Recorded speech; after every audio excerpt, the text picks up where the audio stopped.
Hello, everybody. This is Joseph P. Farrell with news and views from the Nefarium on Thursday, November 29th, 2018. I hope everybody had a happy Thanksgiving holiday last week in our American audience, and I hope all of you that were not part of Thanksgiving at least thought of turkeys and lots of good food. It's my favorite holiday of the year, so that's why I always take it off.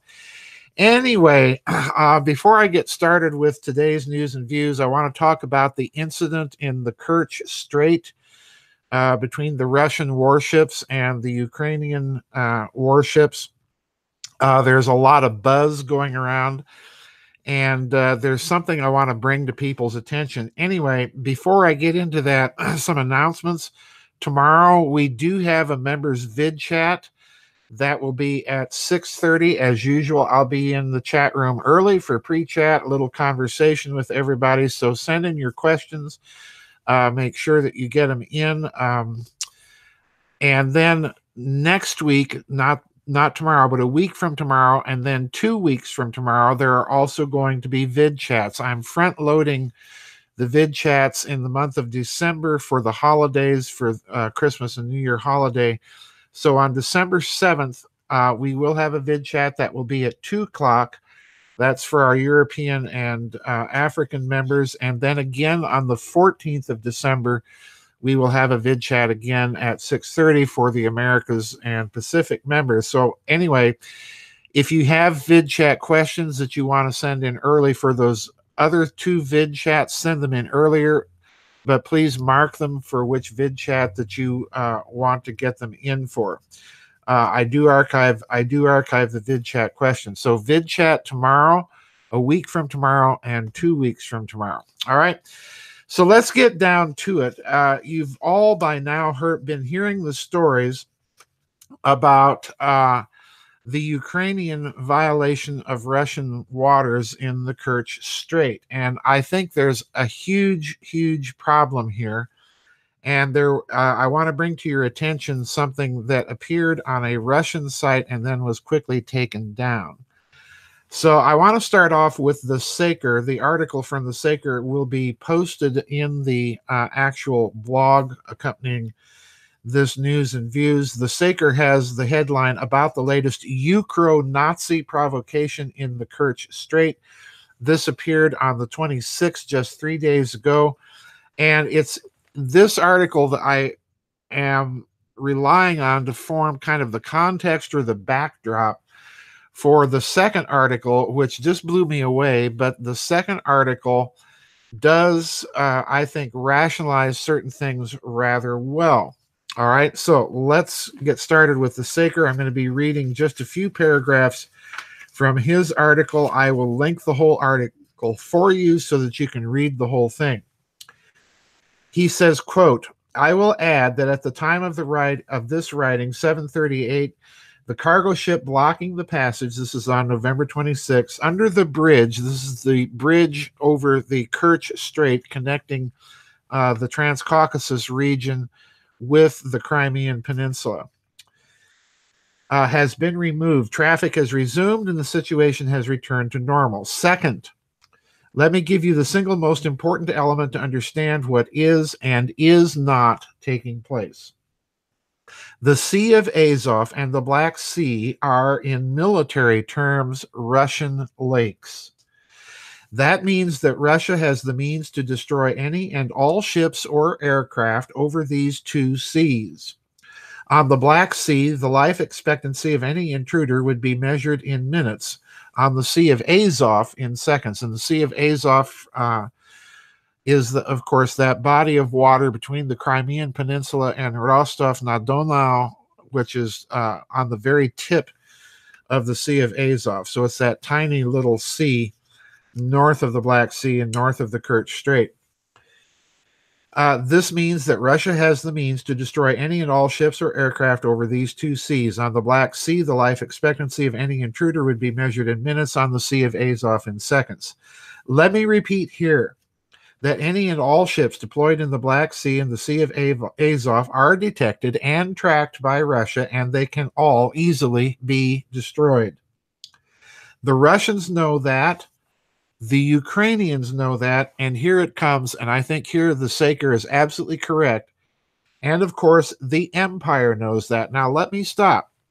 What he's implying there is that this action took place not simply by the Ukraine acting unilateral, but he's really implying that the Ukraine acted as a proxy for the Anglosphere, for the Western financial oligarchs, and particularly America, but also the globalist powers in the West. All right, that's what he's implying. Again, keep that in mind when trying to make sense of what happened. And what I'm suggesting that the Saker is really saying here is that you keep the empire in mind as to what really happened, in addition simply to the Russians responding so heavily to this intrusion. We'll get back to that in a minute. Third, whether the waters in which the incident happened belong to Russia or not is entirely irrelevant. Everybody knows that Russia considers these waters as belonging to her, and those disagreeing with this have plenty of options to express their disagreement and challenge the legality of the Russian position. Trying to break through waters Russia considers her own with several armed military vessels is simply irresponsible and frankly plain stupid, especially considering point number 2 above. That is simply not how civilized nations behave, and there are plenty of contested waters on our planet. And again, go back to what he just implied. This was an action taken by the Ukraine, but I believe tacitly with the blessing, if not the insistence, let's put it that way, of the globalist empire forces. Fourth, one should not be too quick in dismissing Poroshenko's latest plan to introduce martial law for the next 60 days. Albeit Poroshenko himself declared that this mobilization does not mean that the Ukro-Nazi regime wants war with Russia. The fact is, the first-line reserves will be mobilized. This is important because the situation resulting from the introduction to martial law could be used to covertly increase the number of soldiers available for an attack on Novorossiya or, God forbid, Russia itself. In fact, Poroshenko also officially appealed to the veterans of the war against Novorossiya to be ready for deployment. Now, I'm skipping a couple paragraphs here. Considering the current single-digit popularity rating of Poroshenko, and the fact that he has no chance in hell to be reelected, at least not in minimally credible conditions, it is pretty darn obvious why the Ukro-Nazi regime in Kiev decided to trigger yet another crisis and then blame Russia for it. The very last thing Russia needs is yet another crisis, especially not before a possible Putin-Trump meeting at the G20 Buenos Aires summit later this month. And in fact, President Trump, I heard just today, has canceled his meeting with President Putin at the G20 summit. In fact, the Ukrainian bloggers immediately saw this latest provocation as an attempt to scrap the upcoming elections in the Ukraine. Finally, let me address those who might think that Russia somehow overreacted or should not have used force. First, let me remind you that we are talking about armed and military vessels, not fishing boats, and that's true. These were Ukrainian warships. Secondly, the Ukro-Nazis have been daydreaming about bringing this bridge down even before it was built. So how were the Russians to know that these ships were not packed with explosives? Folks, that's the key right there. That's the key right there. And we're going to get back to that. Third, let me remind you that a few months ago, the Ukro-Nazis did send a few tiny military vessels under the bridge. This is also true. That first time, listen carefully, that first time, they did ask for permission and even had a Russian pilot on board helping them to cross the narrow passage. So in other words, the protocol is that if the Ukraine wants to access those waters, they get permission from Russia. Russia says fine, they send a pilot, they navigate the waters. Now, I'm going to suggest here as an initial component of my high-octane speculation that initial request may have been a quiet scouting or reconnaissance mission, because as the Saker points out, how did the Russians know, or how did they not know, that there may not have been explosives on some of those ships designed to take down that bridge? We'll get back to that. The regime in Kiev presented that as a major victory against Moscow. This time around, they tried to sneak by without even asking. If the Russians had let them pass, what do you think they would have done the next time? And then he concludes, this is the Saker once again, it is obvious that the Nazi regime, his words, not mine, in Kiev is in a tailspin, and that short of some dramatic action, Poroshenko is a goner.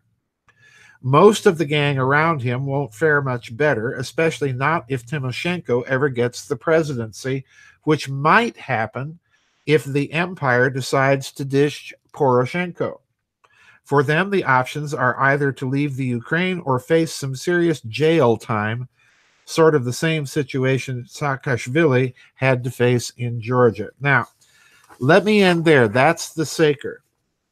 Now, just recently, there has been a story surfacing, and there's only one source that I could find for this story, and I'm linking that with this article, but I do believe that this may be a legitimate story, and I will leave it up to you to make up your own mind. But I'm suspecting, again, that the Saker's onto something. This action had something to do with saving Poroshenko's butt, and also an action that was at least tacitly permitted by, if not insisted upon, by the empire to bring down the Kerch Strait bridge. All right, that's the key here. So I'm reading from this second article. This appeared on a site called Sic Semper Tyrannis. Okay. And I'm going to read just a couple of paragraphs from this article. Very important info appeared briefly on Russian media before being scrubbed that a NATO SADM, that's a special atomic demolition munition, possibly a diver deployable device, was being transported by the Ukraine and British Special Forces to the Kerch Strait to be used on the Crimean Bridge. The device was being tracked by the Russians, and they knew it had been loaded onto a Ukrainian tug escorted by 5 warships, 3 in the Black Sea, including 1 NATO vessel, and 2 waiting in the Sea of Azov. This is why the Russians reacted. And in fact, he goes on to say, they never react with force and have never blockaded the Sea of Azov. Ground attack jets and helicopter gunships, plus a warship armed with anti-submarine munitions and torpedoes, were waiting. That's a hefty response for just an incursion by a few Ukrainian corvettes. This level of force would not be used just for a tugboat and a few old Ukrainian ships, but a tug carrying a tactical nuclear device about to bring down one of the world's most strategic bridges, a bridge hated by NATO, as per the recent op-ed in the Washington Examiner titled, "The Ukraine Should Bomb the Crimean Bridge." The Ukraine regularly provokes Russia to little effect, but today the Russians reacted to stop a terrible event, and so on and so forth. And folks, I tend to think that there may be some traction with that story. This may have been an attempt to bring down that bridge and incite or provoke Russia into a much stronger response. That would have been something that the Russians could not have ignored. And again, it's the empire, I think, playing for time to save its own butt. Now, I want to go back to something to put this in a little bit of context for you and for you to understand the Russian reaction here. I want to go back a few years, and I've mentioned this in some Nefarium news and views. I've mentioned this in our members' vid chats. I've talked about this on several radio talk show interviews. A few years ago, after this new Ukrainian regime took power, amid a lot of controversy, not the least of which were Monsanto getting special port rights to the Ukraine and so on and so forth. In other words, there's a GMO story and lots of money lurking in the background here as well. And that was a remark that was made by one of President Putin's top advisors by the name of Sergei Glaziev, an economic advisor.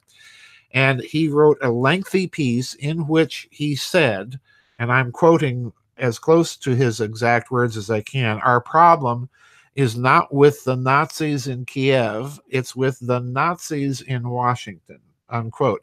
And that was not hyperbole. If you read that statement in context, this is simply his assessment of the regime at that time in Washington, willing to do anything to bring down Russia. This, I think, is the context in which we have to view some of these recent moves. There's no doubt in my mind that Mr. Walrus Mustache John Bolton may have a hand in some of this. There's no doubt in my mind that the United Kingdom may be behind this, as that allegation said. There is a reason the Russians reacted so strongly to this provocation and blocked the access beneath the bridge by that cargo ship. There's a reason they did that. I'm strongly suspecting that this was an intended attack on that bridge. The Russians, thank God, stopped it, and now we're back to square one. Now, where does that put us in the summit? And I'm speculating again here wildly, folks. President Trump, as I've already mentioned, has already canceled his meeting with President Putin at the G20 summit in Buenos Aires. I strongly suspect that you're going to see them nevertheless have an informal meeting while they're there, because I think both regimes are under severe internal threat now from more warlike factions to do something. Certainly Putin is under a similar type of pressure. So this was, I think, a narrowly averted event. There's more going on to this story. There is a purely fascist regime in control in Kiev that does, the Russians are right, that does have some connection to the World War II Ukrainian fascists. Not that the Ukrainians have any love lost for communism. Let's not forget that the butcher of Kiev, Nikita Khrushchev, helped send many Ukrainians to the gulag and starvation. So there's a big history going on here.